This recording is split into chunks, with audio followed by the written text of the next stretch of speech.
Hi, my name is LaDonna Bacon. I am the Queenpreneur and owner of Designs by LaDonna, which is a design, print, and publish company. I have an online retail store with inspirational t-shirts, planners, and journals to help you be the queen that God created you to be.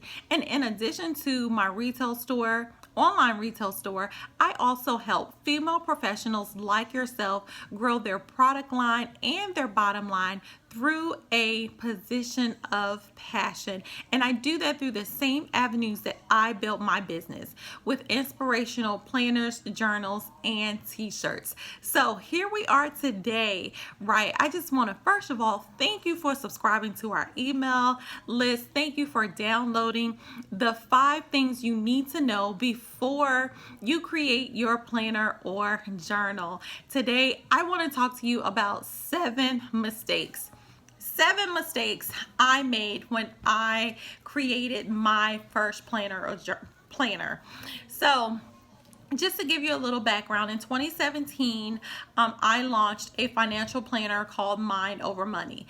And my vision behind it was to help single mothers and also middle-aged women who were struggling with budgeting their money, managing it correctly, saving money, and also building their credit score up, right? It was some of the same struggles that I had dealt with early on in life. And for about 10 years, I struggled in that area until one day, I guess a light bulb went off and I was like, I'm about to get married. I need to get my finances together. So I created these systems for myself. I just went through some basic learning skills that I just Googled, and I'm a form girl, so I created these Excel spreadsheets as well as kept a journal to keep up with my finances. Well, I used those for about 3 to 4 years. And as I was using them, I saw that my credit score increased. I saw that I was paying off my debt. I had more liquid cash on hand to do different things. And in addition to that, I was actually budgeting. I was telling my money where to go instead of my money telling me what to do. I think that's a quote by Dave Ramsey, right? So, in creating that first planner, it was a successful planner, right? I exceeded my goal. My goal was to sell 50. Yeah, I know. Small goal, right? It was to sell 50, and I actually doubled that within 4 months and continued to sell that planner for about 3 to 4 years. And one of the first things that I noticed once I sat back in hindsight that I did wrong, and that I didn't have a coach. I had never explored in this arena. I just Googled some stuff. I had my vision. I knew what it was that I wanted to do. And I just went through, Googling different things, how to create a planner, what do you need? And I can't remember all the things that I was looking up. I wanted to, get more acquainted with the financial literacy and things like that. So I invested, in my education in those areas.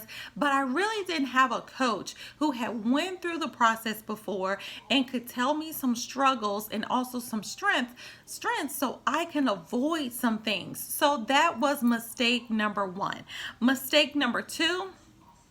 Listen, if you're like me, I've been through some stuff, girl. Yes, I've been through some things, and I wanted to put everything in that planner. Like some people say, I wanted to leave it all on the table, and that's exactly what I did. And you know what? I think some of my customers left it on the table too. Like, no joke. I really think they did. I think they left it on the table and possibly forgot about it. And I say that because I did get some feedback. A lot of people shared with me the beginning components of the planner, which was my story, some of the tools that I use to help me save and budget my money, right? They love that about the planner. But when I got into asking them, well, how's the budgeting going and how's this? They really couldn't give me any answers. So I just kind of assumed they probably didn't make it that far. So if I could go back and redo anything, I would say that I made it too complex. It wasn't easy to read, and it was just hard to follow and to commit, especially for those who were already struggling in an area of committing and discipline. Right. Number three, y'all. This was by far the most costly, financially, the most costly was I did not plan properly for free shipping. Okay, I didn't plan for it like I should have. And I remember the very first package that I shipped was going to California. And when I shipped it to California, the lady only paid $30 for the planner. It cost me $15 to create it. She paid $30. The shipping was $12 and like 86 cents or something like that. I said, oh my gosh, is that the cheapest way? I can't do first class? No, because this pretty little packaging that you have, this glossy padded metallic purple packaging is too big and you have to ship it priority. So I learned my lesson there, and not only with shipping it to California, but even in my state, when I was shipping out of Virginia, that was like 5 miles down the road, it was still $7 to $9 to ship. So, and those customers pay free shipping, right? I sold 30 planners before my ship date, and I had to send all 30 of those out free shipping. So if we do on average, let's see, of $9 times 30, because we're taking an average, right? That's $270. 30 times 30, 900. So minus 270 right there just with shipping that I had to eat up. The next thing, we have to factor in all of our expenses. Remember those pretty metallic packaging that I just spoke about? Yeah, they cost me like $1.27.47. No, only because I was like, oh, it's a little over $1. It's not that much. So if you multiply that by 100, okay, $1.50. So we're at 630. $1.50 times 100. So that's 150, right? So that's 150 already. Already that's 150. So we got 900 minus 270 minus 150. Now I'm down to $480. Okay, the next thing, so you have to factor in all of your expenses. Even if, we like the little pretty ink pens and things like that we can pick up for $1 or so and just say, oh, I want to surprise them. I want to give them a gift. I want to go beyond. I say, you know what? Put it in your costs. Put it in your costs. So if you paid $15 for that planner, if you add this ink pen and it's $1, now your planner is $16. Okay. The next thing that I did not do, huge mistake, I did not have an editor. Now, would I should have invested in one, only because the first 12 to 15 pages was packed with information, packed with literature from me. There wasn't a lot of forms and things in those pages. It was all words. And now what I've done is I've taken a lot of those pages out of planners and journals, and I've incorporated more questions, more lines for your customer to be interactive. And with that, I say don't hire an editor. Just you read through it thoroughly, and you get two to three other people to read through it thoroughly as well. But if you want to hire an editor, hey, where can you go wrong with that?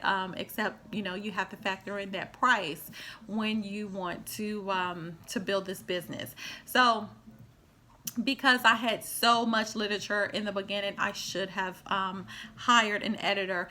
I went back to sit down and actually work through the planner myself, and I was like, no, LaDonna, no, you don't. And some of the mistakes were so easy. They were easy mistakes that was just missed, and I had a lot going on.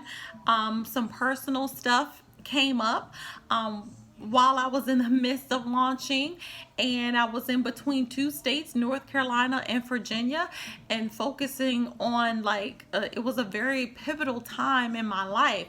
And but at the same time, I had customers and I had to deliver, so I tried to balance it out.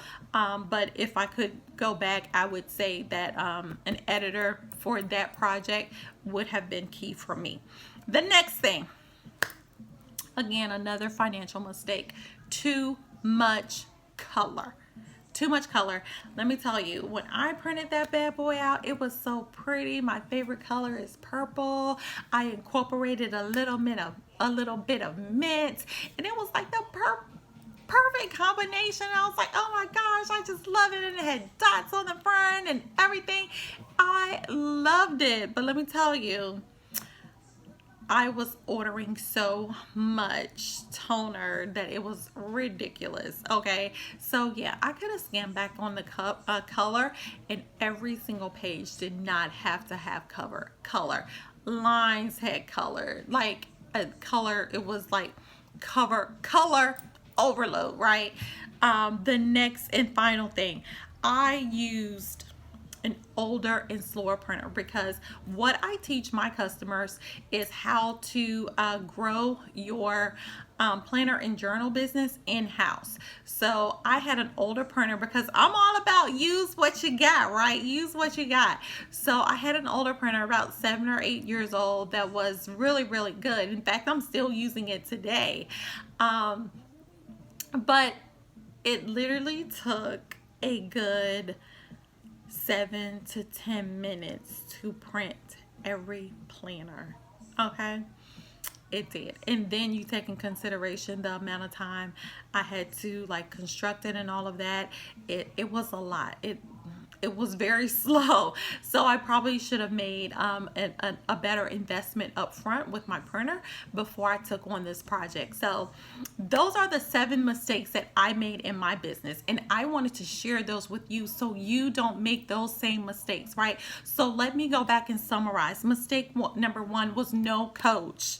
Number 2, make it simple. Less is more. It was too complex, wasn't easy on the eye. Number 3, I did not account for free shipping. Horrible, costly mistake there. Number 4, I didn't factor in all of my expenses. Everything that you add to your product, it costs you. It costs you, and you have to decide if you're going to eat it or if you're going to pass it on to the consumer. Mistake number 5, I didn't have an editor. Number 6, I incorporated too much color. And number 7, and I used an older printer, which was slower and slowed down my processes. So I hope that you have gained something out of this information that you can apply to your business as you go forward in creating your planner or journal, right? Think about less is more. Hire a coach, hire me. I'm here to help you turn your passion into products that profit, because I want you to be profitable. I want you to take the mistakes that I made and avoid them, not allow them to eat up your profits. Okay, have an amazing day, and we'll talk soon. Bye bye.